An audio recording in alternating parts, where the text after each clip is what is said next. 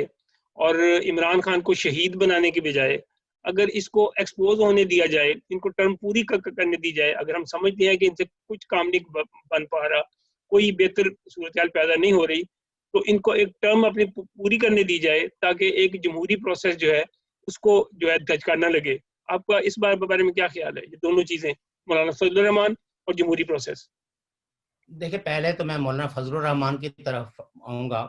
جی بات یہ ہے کہ مولانا فضل الرحمان یا جمعیت العلماء اسلام ہمیشہ کسی نہ کسی الائنس میں موجود رہی ہے. مثلا پیپلز پارٹی کے ساتھ اور جمعیت العلماء اسلام کا اتحاد رہا ہے، جمعیت العلماء اسلام کا اور نون لیگ کا اتحاد رہا ہے. الیکشن اتحاد ہو یا نہ ہو لیکن حکومتیں بنانے میں بہرحال یہ دونوں پارٹیاں اقتدار میں رہی ہیں اور اس میں مولانا فضل الرحمان جو ہے وہ ان کے اس اتحاد میں شامل رہے ہیں. میرا کانسٹینٹ تھوڑا سا یہ ہے کہ اگر مسلم لیگ نون، دیکھیں بات یہ ہے کہ فالوئنگ تو مولانا فضل الرحمان کی نسبت نون لیگ کے پاس زیادہ ہے، پیپلز پارٹی کے ساتھ زیادہ ہے. مولانا فضل الرحمان کا اگر ووٹ بینک لیا جائے تو وہ آج بھی 9% سے بھی کم ہے، اور اس کی نسبت مسلم لیگ نون اور پیپلز پارٹی کا جو پیپلز پارٹی کا تو تقریباً 15 سے اوپر ہے، اور نون لیگ تو جو ہے وہ 25 سے اوپر ہے اس کا ووٹ بینک. تو مسلم لیگ نون کی اگر ساری قیادت اپنی پوری کمٹمنٹ کے ساتھ باہر ہیں تو یہ ایک بہت بڑی فورس ہے، یہ بہت بڑا الائنس ہے اس اعتبار سے. میرا کنسٹینٹ جو مولانا فضل الرحمان صاحب کے حوالے سے ہے کہ کہیں اگر انہوں نے ایک ڈیموکریٹک موومنٹ کو مذہبی رنگ دینے کی کوشش کی تو یہ بہت بڑا جو ہے وہ سیٹ بیک ہوگا اس موومنٹ کو. اور عمران خان کی دشمنی بجا لیکن الائنس کو کچھ پرنسپلز جو ہے جیسے ایک ڈکلریشن بنایا گیا ہے تو اس پہ میں سمجھتا ہوں کہ الائنس کی پارٹیوں کو سٹک رہنا چاہیے اور کہیں بھی اس تحریک میں کسی طرح کا کوئی فرقہ وارانہ یا کوئی مذہبی رنگ چڑھانے کی میں سمجھتا ہوں کہ ضرورت نہیں ہے. اور مولانا فضل الرحمان ایسا نہیں کریں گے یا ان کی پارٹی ایسا نہیں کرے گی؟ مجھے کنسٹینٹ ہے کہ میں بھی کہ وہ اس کارڈ کو ضرور استعمال کریں گے کیونکہ ان کا جو ووٹ بینک ہے یا ان کی جو کانسٹیچوئنسی ہے وہ تو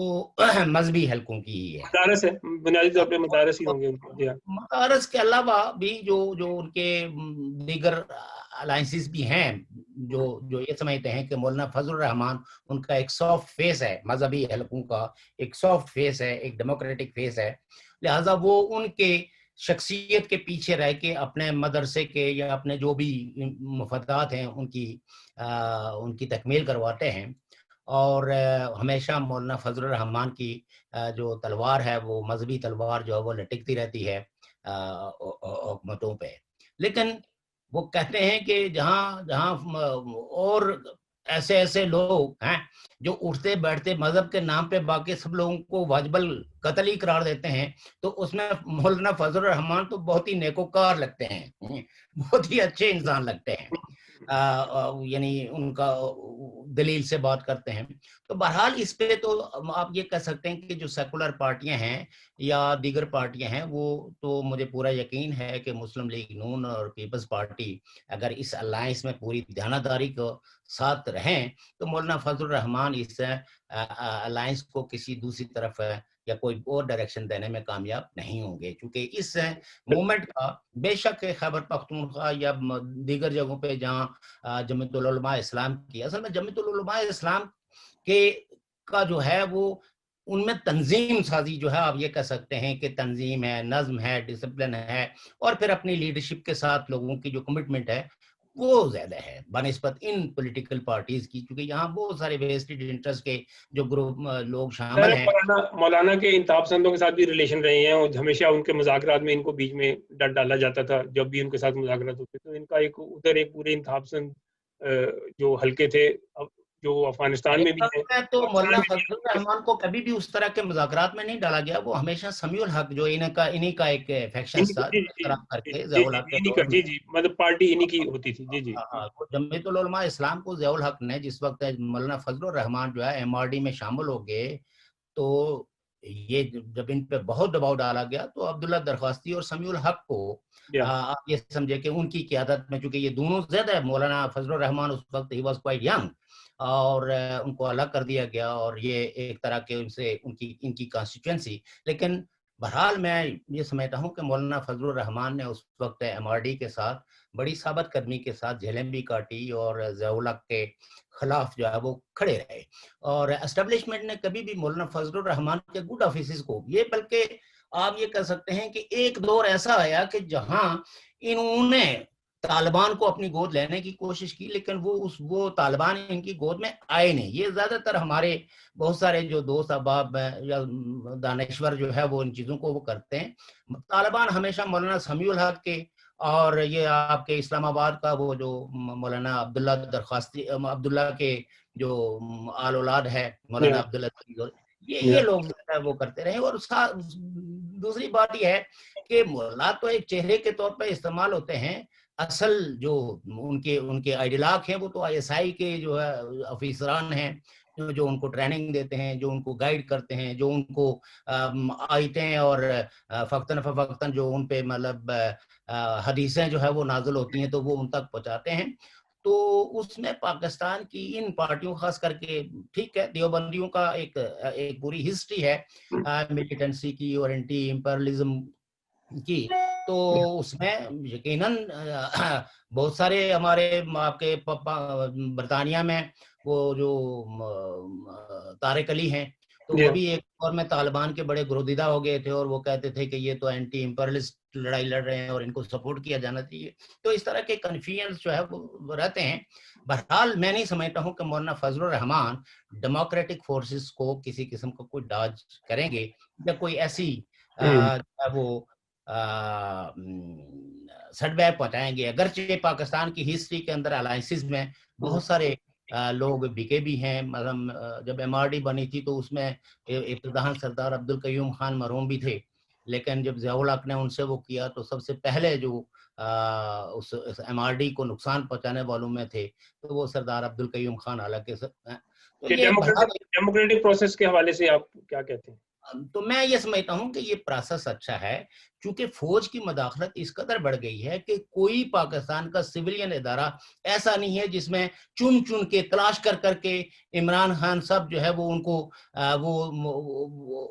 ڈفرینٹ ڈپارٹمنٹ کے اور ڈفرینٹ اداروں کے جو ہے وہ سربراہ نہیں بناتے۔ تو اگر یہ فوج کی اس قدر مداخلت کو نہ روکا گیا تو سول اتھارٹی تو ٹوٹلی ایروین ہو گئی ہے، میں سمجھتا ہوں عمران خان کے دور میں۔ باقی رہا مسئلہ یہ کہ عمران خان کو 5 سال میں ٹھیک ہے، میں تو اس بات کے حق میں ہوں کہ سویلین گورنمنٹ کوئی بھی ہو اس کو اپنا ٹینیور پورا کرنے دینا چاہیے، لیکن سویلین گورنمنٹ کو بھی کچھ نہ کچھ جو ہے وہ عوام کے لیے بھی ڈیلیور کرنا چاہیے، نہ کہ صرف اپیزمنٹ میں لگا ہونا چاہیے۔ تو آج کہ اگر آپ یہ 2 سال کی جو پیریڈ ہم نے دیکھا ہے تو اس میں PTI کی حکومت سوائے فوجی ریٹائرڈ جنرلوں اور حاضر سروس جنرلوں کی اپیزمنٹ کے علاوہ انہوں نے تو نہ خطے کے لیے کچھ کیا اور نہ ہی داخلی طور پر سٹیبلٹی لانے کے لیے ڈیموکریٹک فورسز کے ساتھ کسی ڈائلاگ پروسیس میں گئے، بلکہ جیسے انہوں نے تو اس طرح کا رویہ اختیار کیا ہوا کہ جیسے کسی پارلیمنٹ کے اپوزیشن کے لیڈروں کے ساتھ مذاکرات کر لیے تو اس سے عمران خان جو ہے وہ ان کے پاک اور پوتر جسم پہ کوئی بہت بڑی جو ہے وہ ناپاکی لگ جائے گی۔ تو یہ درست رویہ نہیں ہے۔ اگر کوئی جمہوری لیڈر ہے تو یہ ابھی آنے والے وقت میں جب یہ اندازہ ہوگا، اب یہ موومنٹ چلائیں گے تو بھی آنے والے وقت میں ابھی اس کے بارے میں کوئی بھی بات حتمی کہنا کہ یہ کامیاب ہو جائیں گے یا نہیں ہوں گے، ابھی یہ مشکل ہے کیونکہ ابھی جب وہ عمل میں پڑیں گے پھر ظاہر ہے کئی چیزیں منظر عام پہ آئیں گی کہ کیا کیا رکاوٹیں کہاں کہاں پہ آتی ہیں اور کیا کیا مسائل ہیں جن سے وہ ووٹ آزما ہو کے آگے آتے ہیں، لیکن یہ وقت کے ساتھ آگے پتہ چلے گا کہ کیا. نہیں، اس سائنس میں تو سب سے بڑی بات یہ ہے کہ آپ یہ دیکھیں کہ اتنے کوئی 23 نکات انہوں نے رکھے ہیں، لیکن اس میں ایک بھی انفورس ڈسپیرنسز کا ایشو نہیں رکھا جو پاکستان کا اس وقت برننگ ایشو ہے، اور عالمی سطح پہ پاکستان پہ جو سب سے بڑا پریشر ہے، یہ چاہے وہ United Nation Human Rights Council ہو یا پوری دنیا کے اندر جو انسانی حقوق کی تحفظ کی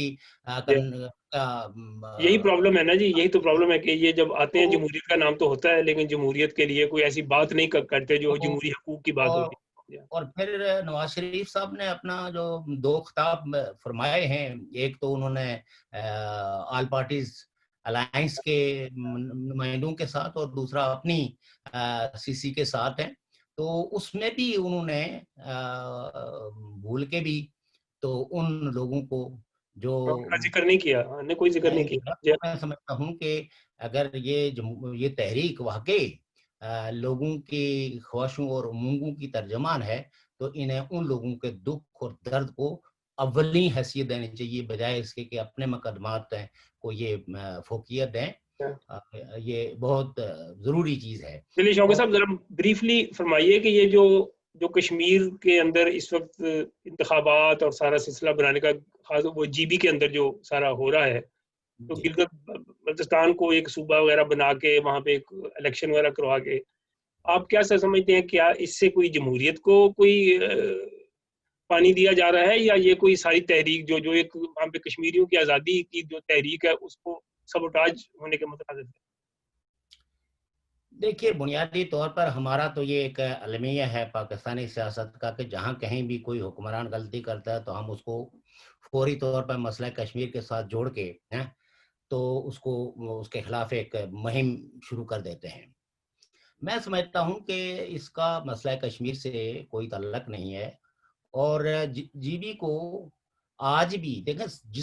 پہلی بات یہ ہے کہ جو سنجیدہ کوشش یا اس کو جو لوگوں کو زیادہ ہے وہ ہوا کہ جب آرمی چیف نے اپوزیشن لیڈروں کے ساتھ میٹنگ کر کے ان کو کہا تو اس سے ایک تھوڑا سا یعنی ایک سنجیدگی کا احساس ہوا کہ شاید کہیں یہ ایسا نہ ہو کہ کانسٹیٹیوشنلی کوئی تبدیلی کرنے کی طرف جا رہے ہیں. آج کے حالات میں تو میں نہیں سمجھتا ہوں کہ یہ ممکن بھی ہے. اب یہ صرف ہے اپنے وہ جی بی کے جو الیکشن ہو رہے ہیں ان الیکشن میں، چونکہ ہمیشہ یہ الیکشن سے پہلے کوئی نہ کوئی، وہ چاہے نون لیگ ہو چاہے پیپلز پارٹی ہو یا آج پی ٹی آئی ہے، وہ کوئی نہ کوئی شوشہ چھوڑ کے تو وہاں کے غریب اور نہتے عوام کو جو گزشتہ 73 سالوں سے مسئلہ کشمیر کی وجہ سے ان کے تمام بنیادی حقوق التوا میں رکھے ہوئے ہیں، تو یہ ان کو جہازہ دے کے ان سے ووٹ لے لیتے ہیں اور پھر اس کے بعد ان کی کوئی خبر نہیں لیتے. اور جیسے 2009 میں زرداری صاحب نے ایک پیکج دیا تھا، اس وقت بھی یہی کہا گیا تھا کہ یہ اس پیکج کے ذریعے ان کو جو ہے وہ پاکستان کے دیگر صوبوں کے برابر کر دیا گیا ہے، لیکن وہاں جوڈیشری وہی ہے پرانی جو کنٹریکچل ہے. تو میں نہیں سمجھتا ہوں، یہ تو بات یہ ہے کہ جب آپ نے صوبہ آپ تو مطلب یہ ہے کہ جانتے ہیں کہ صوبہ بننے کے لیے سب سے پہلے وہاں اس جگہ سے جس کو صوبہ بننا ہے یا جس کے جسم سے صوبہ برآمد کرنا ہے آپ نے، تو وہاں کی اسمبلی ایک ریزولیشن کرتی ہے. جیسے پنجاب میں کہ جب نئے 2 صوبے بنانے کی تو پنجاب اسمبلی میں ایک ریزولیشن 2/3 میجورٹی سے پاس ہوئی، اور ساری پولیٹیکل پارٹیز کے الیکشن مینیفیسٹوز کے اندر یہ شامل تھا کہ جی ہم یہاں 2 صوبے بنائیں گے. حالانکہ سرائکی بیلٹ کا تو سرائکی صوبے کی ڈیمانڈ تھی، لیکن کہا گیا کہ جی یہ تو اس سے تو لسانیت کی وہ ہوتی ہے، تو لہذا باولپور کو بنائیں گے اور اس کو ملتان کو. لیکن آپ یہ دیکھیے کہ وہ آج یعنی پی ٹی آئی بھی اس کی بہت بڑی چیمپئن تھی، اور پی ٹی آئی کے اندر ہے اس بیلٹ سے ایک پورا جو صوبہ محاذ تھا وہ ضم ہوا، لیکن اس کے بعد ہے نہ ان صوبہ محاذ والوں کے منہ سے کبھی غلطی سے صوبے کے قیام کی کوئی بات کی گئی. تو اب جس وقت الیکشن اگر خدا نخواستہ پہلے ہیں یا کوئی اپسیٹنس نہیں ہوئی تو پھر اس وقت ایک نعرہ آ جائے گا کہ جی اب 2 صوبے، تو پھر ایک ریزولیشن موو ہو جائے گی اسی طریقے سے صوبہ بننے کے لیے خاص کر کے آپ کو سب سے پہلے پاکستان کا جو آرٹیکل 1 ہے جو پاکستان کی ٹیریٹوری کو ڈیفائن کرتا ہے، جس میں گلگت بلتستان جو ہے وہ آپ کے کانسٹیٹیوشن کے مطابق آپ پاکستان کا حصہ نہیں ہے، یا آزاد کشمیر آپ کا حصہ نہیں ہے. پھر آپ یہ دیکھیں کہ آپ کو دوسری سیکشن ختم کرنی پڑے گی 257 258، جس کے اندر یہ ہے کہ جب پلیبسسائٹ ہو جائے گا اور اگر کشمیری جو ہے وہ پاکستان کے حق میں فیصلہ دے رہے ہیں کہ ہم نے پاکستان کے ساتھ شامل ہونا ہے، تو دین پاکستان جو ہے وہ پھر اس وقت کی کشمیری قیادت سے ان کی خواہشوں کے مطابق جو ہے وہ ایک نئی ارینجمنٹ کرے گی. یہ 257. تو اگر یہ گلگت بلتستان کو پارٹلی صوبہ بناتے ہیں یا اس طرح کا کوئی اقدام کرتے ہیں، تو اس کا مطلب یہ ہے کہ وہ جو پاکستان کا 73 سالوں سے رائے شماری کا موقف تھا، تو وہ تو بیچ چوراہے میں جا کے جو ہے اس کا بانڈا پھوٹ جائے گا. تو مجھے نہیں لگتا کہ پاکستان ابھی اتنا جلدی یہ بانڈا جو ہے وہ پھوڑنا چاہتا ہے. اگرچہ سیلینٹ آپ کو پتہ ہی ہے پرویز مشرف کے دور میں بھی انڈیا کے ساتھ، بلکہ جب بھی نیگوسیشن ہوتی ہے تو ہمیشہ پاکستان کا جو باٹم لائن ہوتی ہے کہ جو علاقے میرے پاس ہیں یہ میرے پاس رہنے دیجیے، اور جو آپ کے پاس ہیں تو اس میں کوئی چھوٹی موٹی تبدیلی کر کے تو اس معاملے کو سیٹل کرتے ہیں. بلکہ وہ 4 ریجنز کا فارمولا تھا، تو وہ بھی تقریباً جو ہے جس پہ یہ کہتے ہیں کہ جی ہم بالکل 5 گئے تھے دستخطوں تک، سگنیچر کرنے تک، اور انڈرسٹینڈنگ ہو گئی تھی انڈیا اور پاکستان کے وزارت خارجہ کے بھی اور حکومتوں کی بھی. لیکن انفارچونیٹلی جو ہے وہ پرویز مشرف کے خلاف یہاں وکلا موومنٹ اور جوڈیشری کے حوالے سے موومنٹ چل گئی. تو کہنے کا مطلب یہ ہے کہ ایسا جو ہے وہ ابھی تو چونکہ عمران خان کے پاس تو نہ نیشنل اسمبلی میں اور نہ صوبائی اسمبلیوں کے اندر کسی بھی صوبائی اسمبلی کے اندر 2/3 میجورٹی ہے کہ وہ کوئی اس طرح کا کوئی قانون جو ہے اور کانسٹیٹیوشن سے یہ امینڈمنٹ کروا سکے. ہاں یہ وہاں کے لوگوں کو بیوقوف بنانے کے لیے جیسے ابھی کہتے ہیں کہ جی ہم عبوری صوبہ بنائیں گے. عبوری کیا ہوتا ہے؟ آپ جو ہے مثلا آپ صوبہ بنائے بغیر بھی لوگوں کو فل رائٹ دے سکتے ہیں، وہ ہائی کورٹ دے سکتے ہیں، سہولتیں دینے میں تو کوئی رکاوٹ نہیں. آپ دیں ان کو پیسے دینا، انویسٹمنٹ کرنا کو کوئی نہیں روکتا. آپ کو انویسٹمنٹ کرنی ہو، آپ نے اگر یہ ایک قانون بنا دیں کہ وہاں جو اسٹیٹ سبجیکٹ ہے جس کو ابروگیٹ کیا گیا اس کو ہم بحال کرتے ہیں اور آئندہ کوئی بھی نان ریزیڈنٹ جو ہے وہ وہاں سے زمین نہیں خرید سکتا، ان کی ڈیموگرافی کو بچانے کے لیے، ان کے کلچر کو بچانے کے لیے. اور اسی طریقے سے جو ان کے بنیادی سیاسی سماجی اور معاشی حقوق ہیں، وہاں کے جو نیچرل ریسورسز ہیں، اس میں کوئی آپ یونیلیٹرلی بھی ڈکلیئر کر سکتے ہیں کہ اس میں فرض کریں کہ 57% جو ہے وہ وہاں کی جو نیچرل ریسورسز کی جو آمدن ہوگی وہ وہاں کے لوگوں کے ویلفیئر پہ خرچ کی جائے گی. تو میں سمجھتا ہوں کہ اگر حکومتیں لوگوں کو ان کے بنیادی حقوق دینا چاہیں تو حکومتوں کے پاس 100 طرح کے میتھڈز ہوتے ہیں، لیکن جب آپ نے حقوق نہ دینے ہوں تو پھر 100 طرح کے نعرے ہوتے ہیں. بہانے. ٹھیک بات ہے شوق صاحب. اس کے میرا خیال ہے اس کے ساتھ ہم آج کا ہمارا ٹائم جو ہے وہ ہو رہا ہے. تو باتیں تو آگے بہت زیادہ ہیں، گھنٹوں کیے جائیں اس پہ باتیں، تو ظاہر ہے ایشو سارے ایسے ہیں کہ ان کے اوپر طویل گفتگو ہو سکتی ہے. لیکن آج ہم اپنے آج کے سیگمنٹ کو یہیں پہ وائنڈ اپ کرتے ہیں. بہت شکریہ آپ کا کہ آپ نے زحمت کی اور آپ نے ٹائم نکالا ہمارے لیے اور لوگوں کو اس سارے ایشو کے اوپر جو پاکستان کی ڈیموکریسی کے حوالے سے ایشوز ہیں، جو کشمیر کے اوپر ایشوز ہیں، ان کے اوپر آگاہی دی. Thank you very much. بہت شکریہ. بہت مہربانی، بہت نوازش جناب. Thank you. السلام علیکم. TZ کے T V YouTube channel Tanveer Zaman Khan کا یوٹیوب چینل ہے جہاں پر آپ مختلف موضوعات پر ترقی پسند اور روشن خیال نقطہ نظر جان سکتے ہیں. اسے سبسکرائب کیجیے اور چینل کو سپورٹ کیجیے.